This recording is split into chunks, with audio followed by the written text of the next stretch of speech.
আলাইকুম সুধী দর্শকবৃন্দ, ভেটকি মাছের বাচ্চাকে সম্পূরক খাবার খাওয়াতে অভ্যস্ত করা হচ্ছে।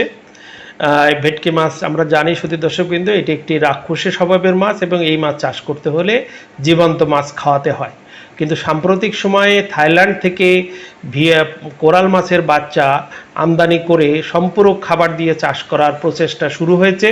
বাংলাদেশের কয়েকটি স্থানে পরীক্ষামূলকভাবে ইতিমধ্যে চাষ শুরু হয়েছে। আমরা মাছ চাষে বাংলাদেশ অগ্রসর হয়েছে, কিন্তু ভেটকি মাছ চাষে আমরা পার্শ্ববর্তী অনেক দেশের তুলনায় আমরা পিছিয়ে আছি।